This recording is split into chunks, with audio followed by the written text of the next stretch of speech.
Kinshasa na biso, réalité ya banaki, réalité ya banakino.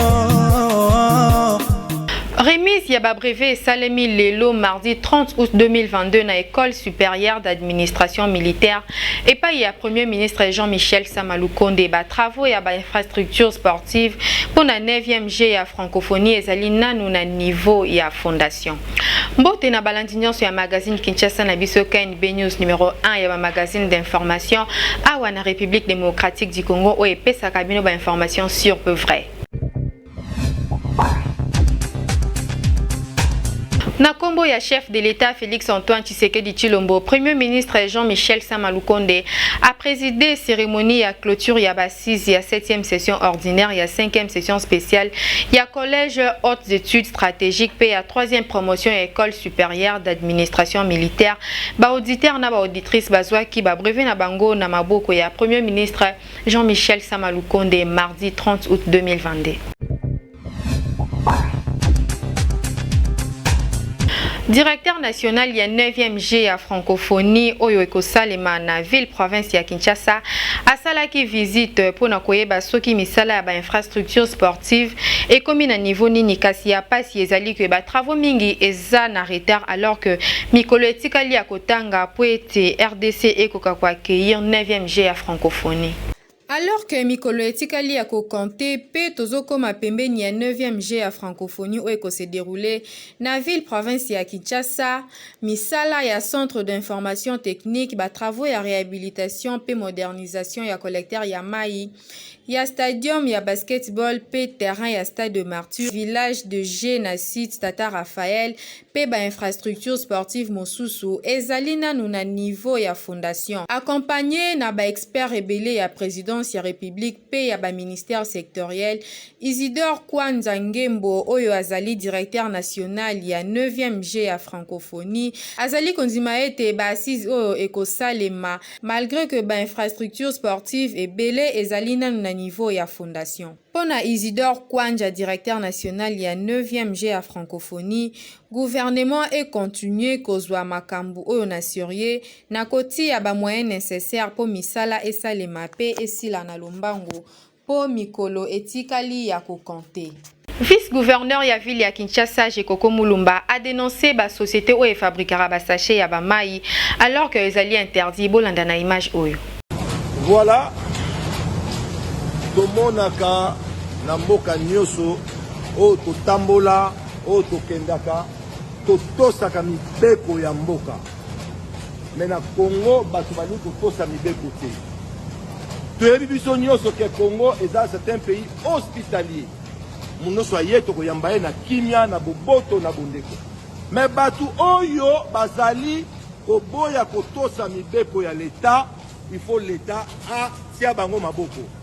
Ah, tout ça, la société moko, usine moko ya munene ya basache oyo ya mai. Vous voyez que sachet oyo, pour kufa, et soit qu'à plus de 100 ans. Plus de 100 ans pour sachet kufa, na sama bébé. Congo na biso, Kinshasa na biso, en général Congo nyoso ezo kufa na ba basache. Bota le ko surprendre ba indien oyo. La limité 6e rue. Bota basache bazosala ozo ozo par bota ya mai yango oya ba opir yango ya ba opir yango mais ça ebele bota la bimoko bota la ici no alors que mibeko ya mboka epekisi tozosenga na banzuzi ba appliquer ba mesure oyo esengelani ko appliquer na bato oyo ba pekisi bango kosala makambo wana kati ya mboka wana pour le moment tosukisi wana donc boyebi bien que on a kobibandela sachet po epola sa mabele ezwaka plus de 100 ans po sachet epola mais botala ba étranger bato na mboka na biso kopiétiner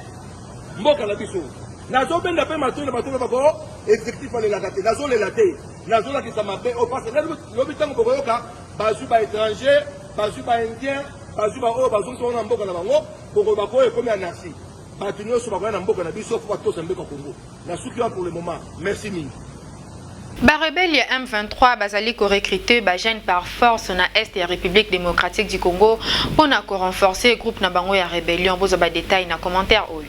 Plus de 2 mois déjà depuis M23 bakanga bunagama pe ba localité ebele kasi bazali toujours ko se consolider pe bazo renforcer effectif ya ba combattant na bango na territoire ya Rutshuru na est ya République démocratique du Congo na ko recruter ba jeune ya Uganda pe na ba village ya Nord Kivu pour na formation ya Lombango. M23 azo recruté ba jeune na makasi par intimidation, arrestation, pe na nzela ya enlèvement. Comme mabango na kolini ya Chanzwe Sika balansaki rébellion na bango na novembre 2021. L'État congolais ba autorité locale ya mboka ya pembeni ya Bunagama oyo bakimaki basengi bo libérer ba zone oyo ezali ya kokangama na ba rebelle pe bo stopper renforcement ya groupe M23 po poso oyo eleki plus de 150 jeunes bautaki kobima na formation militaire ezali vraiment kobangi sa population ya partie est ya République démocratique du Congo. De plus en plus M23 ezoko ba toujours na coopérer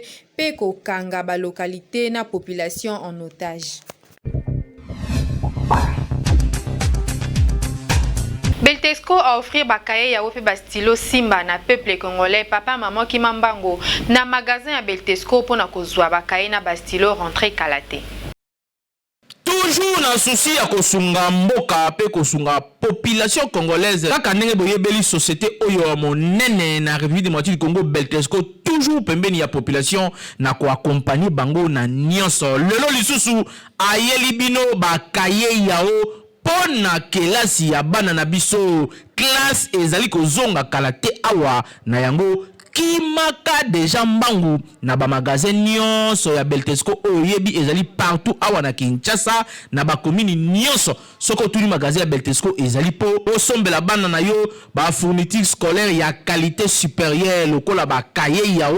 ba stylo Simba pe bakaye cartonné ya ba format nyonso ozana besoin ozwa bakaye ya qualité pe ba stylo ya kitoko pona bana na yo année scolaire oyo bazala l'aise kimambango na ba boutique ya Beltesco okozala desiti tozana bakaye à 100 feuilles quadrilignés tozana bakaye à 48 feuilles quadrilignés tozana bakaye à 24 feuilles quadrilignés tozana pe na bakaye à 12 feuilles quadrilignés ko bosana te tozali pe na ba stylo Simba ezokoya ezokoma tozana ba stylo Simba ya bleu tozana ba stylo Simba ya rouge tozana pe na ba stylo Simba ya noir tozali lisusu na surprise mususu mbula oyo tobakisi toyina bakaye cartonné ya ba joueur kitoko oyo bana balingaka ko bosana te balobi tangu ozali ko somba kaye yao vérifier bien soki ezali na logo oyo ya Beltesco po ba mwifi bazali ebele oyo bazali ko pirater yango donc soko sombi ya mwanza ekolia yo okoumela nango te po ekosenga obakisa mususu kasi soki osombi ya Beltesco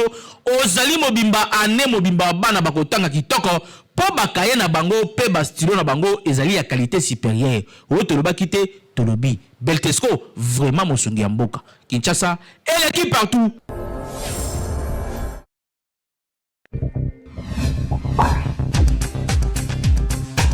Population ya quartier Passa na commune ya Nsele bazali ko souffrir pour na maimatali mai baleli bongo na micro ya Sarah Mawete na Pegi Ilunga. Batu misusu bazwi ngolo ya kozwa mai ya régie des eaux kasi basusu bazali toujours na kati ya pénurie d'eau lokola awa na quartier Passa na commune ya Nsele. Population oyo ezali ko souffrir makasi pona maimatali mai balobi bayebite soki l'état ya République démocratique du Congo eyebi bango côté oyo po bazali abandonné. Heureusement papa moko ateli bango forage nde ezosunga bango. Bon, pasi ya mai biso to mesana na pasi ya mai. Pato yeko mona papa o aye ateli biso mai aw. Nga za oke ekuti na ke musala na koya na lali na sima. Na tongo zo bima poke su musala soni. Faut que tati na muncholi kuna ko sukoli après ko musala ke musala na retard. Asko to yo mona mai awa e koma libosa ndako. Papa sali so faveur à part hier mai ko dem su mai ati. Bon, à part hier ba mayo mususu koma ba mai ga manœuvre. Donc à part hier mai mususu ezati. Pasi ya mai makasi. Awa tozala rata 10 000 personnes bozawa do bitumba ko benda na donc. Boko banda 1 heure. 24 heures bozo wela ka mai mususu batokiti. Pasi ya mai ezakaka. Andeli na biso penda ya pasa awa biso tozalaki posa kovanda na pasa ezalaki te. donc to souffrir ko kitaka na mai kuna na biso ba mususu tozo ko gatenzo te permettre ka sute ba maladie pai donc ko souffrir no matangomba ko toka mai o tie bidon yo mama ozo ko katena pema na minito boyo tango to monike batieli biso loko yo papa tozo yo ke sengo moko na mutema donc sengo makasi papa ba oyo bazo mona mutema ba o bazo mona ke papa oyo asali mabe baza bandoki baza ba demo baza to benga bango banani baza ba sorcier baza ba semi bantu na ba josé baza ba semi bantu biso bato oyo nzamba keli donc bolingo donc tozo mona tato ya facilité biso donc apesi biso sengo donc oyo ezo pesa biso donc atana lete na toki kopo mai na ye na kozanga 100 francs soki na ye na kopo mai ya kobenga na ngai te na toka na meli esengo na ngai yango na papa nango tozo senga nzamba abakisa mingi apambola ye bakonzi oyo boza na compétence ya kotraiter makambo etali mai en particulier pe gouvernement en général bobwaka misu pe koto oyo bandeko bazo souffrir pona mai kutu bazo sepela ndenge bateli bango forage alors que esengeli bamela mai ya peto po bazala na santé ya malonga po ba mai oyo biso nyonso toyebi esalaka mabumu pasi pe ebelisaka surtout bana mike. En tout cas l'état congolais kota likambo ya bana ya kote oyo baleli totunaki bakinois soki ezali malamu mwasi na mobali basangisa mbongo ya libala. Reportage ya Pegi Ilunga. Chaque pays ezalaka na culture nango, mode de vie nango, civilisation nango. Lokola na Inde, mwasi nde aversaka dot na famille ya mobali na ye. Na ba culture mususu mobali nde esengeli azwa charge ya dot ya mwasi na ye. Kote mususu pe okomona mwasi na mobali basangisi mbongo mobali aye kopesa na famille ya mwasi. Est-ce que système wana eza malamu to mabe? Na dot na obakisi loko te na oki kosunge na babiloko ezake ya mike ndeti okozake na salle to na bafi direct onga na oki ozwa oui na kobakisa te ekobimaka na mibali bimaka na pesi mobali nde mbongo abala ngai seke mobali fabimisa motoki ne moko bafi oyo babakisa na kopesa bao comme conseil na dot ya kobakisela mobali mbongo te mobali fabimisa mbongo oyo aye moko fête oyo kokola na toki olobaka lokola ba religieux no bakisela mobali nga mbongo lokwa na salle na dot na kopesa te na mbongo dot mwansa ko contribuer te mais biloko msusu neti ba salle te zangi na ko sunga epo aza mobali pa mobali nga mo sipo sunga mobali na ya passe mais na mbongo dot sipo mobali ye moko apesa la poche na ye net na ba salle ko latisa ba fille d'honneur mama kotonga ba biloko mkiene ko lata mwasi akosu na dot na mbongo dot ngo bakisa te jour musubo ko so na boyo akotangelo na mbongo dot sangisa so mbale sala bien te tala ba kino mi baza munoko ya na mbongo dot bakisa te parce na pesa bango batika so bali mbongo eza mabe parce que akoma koloba nzela mbo kuto bala na yoyo moko ndo bala ngana bala hote na ya kusone sala bien te etake moi si pesa valeur conseil na pesa bino bo bakisa mbongo dot te il faut bala bunda oko bakisa bilo msu mais mbongo dot te il faut ta la poche mbali ko bakisa te boko su mbali nde nini mobali nde fa bala mwasi mobali ayena mbongo aya bali mwasi siko yo misi bongo pesa mobali pa bala yo omotike obebisi makamba mobali ayena mbongo akia lukia bundia ayena mbongo bali yo kena libala na oner nyonso mobali ngai na komisa mbongo tina pesa mobali bala nga bien mwana ngai azwa mbongo bino ba jeune fille boki kumuzwa mbongo okomo bala mibali yo mabali tu mena tezo kufa po osela duratira makambu te procédure eza bongo te mobali nde famisa mbongo akelo bala mwasi o mai etamboli bien te donc mai elandaka nzela soki edéborde makambo ebebi omsomeli malédiction fo mbalabala yo abimisa mbongo akemba toka nde sikoyo oyebi ke wi libala yango pa antuka yango yo mwasi ata ozosala mosala okobimisa mbongo asali te loba soki okokosuka mobali notala lichete o Congo akosa fair play mais okontribue na sala na ndeni mbali fa obali ne fa bala mwasi na makamnyonso abimisi mbongo bali mwasi boyoki ndenge bandeko basi balobi ezalaka te mwasi abakisa ou bien asangisa mbongo na mobali po aya kobala ye sino mibali misusu bazalaka minoko soki aswani na mwasi akokoma kofinga ye ke ye mutu abala ye pe yango esilisaka vraiment valeur yango ndeko mwasi tikela mobali ye moko charge ya dot ya makambo nyonso po etindama ndengwana na culture na biso ezalaka bongo Kinshasa eleki partout. KNB News et solo la kina population congolaise pour nakoyeba soki ba préparatif ya rentrée scolaire ezali koleka ndenge nini na kati ya marché central na ville province ya Kinshasa. Reportage ya Peggy Lungana Saron Mawete. KNB News ekitaki na marché central ya ville ya Kinshasa pour nakoyeba soki ba préparatif ya rentrée scolaire ezali koleka ndenge nini côté ya ba acheteur pe ba vendeur vu que rentrée scolaire eza prévu pour le 5 septembre kasi population congolaise ezolela lela ba maman bazoteka te zando ezalaka na période oyo ya rentrée et tondaka moyen kuti ya kotia lokolo ezate kasi lelo soki okoti zando tambola ndenge olingi kotuta na ezate toyebi te soki toloba lisusu nini pona ba rentrée scolaire ba parents bakoma na bango kaka kolela rentrée yango bapusa kaka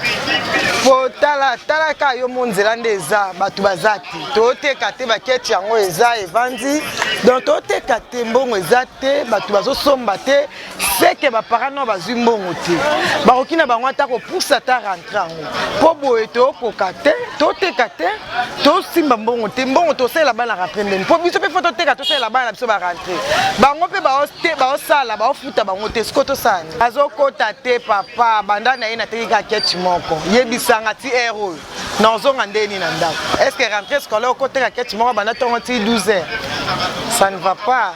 bana bazonga classe mais pour na rentrée bapusa kaka biso bachere eloko eza te oyo nasombaki yango 30 nateki kaka 5 ya pamba ti sikoto tozoteka te do eza nde eza pole toyeba te rentrée yango eza to eza te tozoyeba te bana ti lelo mpe bazwa te eloko moko mpe te eza na ndenge nini klase ezonga le 5 te tosengi bapusa neti oyo yanga bana bayesaki bango ke bazonga le 15 bapusi babi bazonga le 15 so basala eta mwa bongo wana tozwi mwa facilité ya kosombela bana biloko ezomwa oyo yanga nde bakendeki bayesi bango ke bazonga le 15 ntango papa bango kenda ofutela bamwa ndambo ya minerval wa moye te tanti lelo bantu etongo nateki ka 2 sacs ya pamba rentrée ezate en plus pour mes nzela na biso ezate so kena ba reko ka bokasa kasa ezala suite fait pas Félix apesi biso mukongo ata biso pour na ya nzela c'est mitiko komi da ko leka boye emso ko yikoteka ba pesa biso mukongo nzela ezala raté okomaka ba reka bokasa kasa ezana ezaka so nzela côté baby ça futa batu biso zo pe moya koteka ana biso to teka te someli bango eloko moto bazonga ndeni apusa classe to afuta batu pe tozo moya koteka circulation ya mbongo ezate na maboko ya batu mena nyonso bana bazonga kaka kelasi Kinshasa eleki partout. Ingénieur Faso Kirombe a proposé bino TikTok ya lelo bolanda. Nalobi bana baso bazara infidèle na bolingo nga konda na bango na hotel il faut na yoka payer elone tinda comme infidèle bongo biso mibali pe to ama be omona mwasa comme sala mobali boy mwasa comme infidèle na relation luka oyeba ta musu mobali pa banda ma be vous pensez que basi tout bazara ben fidèle bango mo basala ngo na volonté na bango non eza mibali musu ba poussara basi na mabe comportement na ye mwasa comme mutu likolo oui papa, moi ça qui toko, na ero biso mi baito linga basa boui. Siko apesi otana ye. Après toi attention, azo vendre la yo. Yo ngomo nezoba. Maman, continue l'infidélité. Moi je t'encourage. Aussi longtemps biso mi bali, to za ba responsabilité. Bosa biso ra bongo. Merci pour la confiance et fidélité. Bo pesa na KNB News magazine obolinga mingi tokomi na suka ya édition mokola lelo. Soki bo sepela kina yango na banda ko bo pesa. Merci na équipe technique et rédactionnelle mobimba ya KNB. Peggy Lunga azalaki sima ya caméra na montage tozalaki bongo na ingénieur Garo pe Faso Kirombe Roi Kabuba. Édition lelo azalaki coordonné na Jimmy Mukendi le coach ngai na bino. Tokutani lobi kaka na ngonga oyo.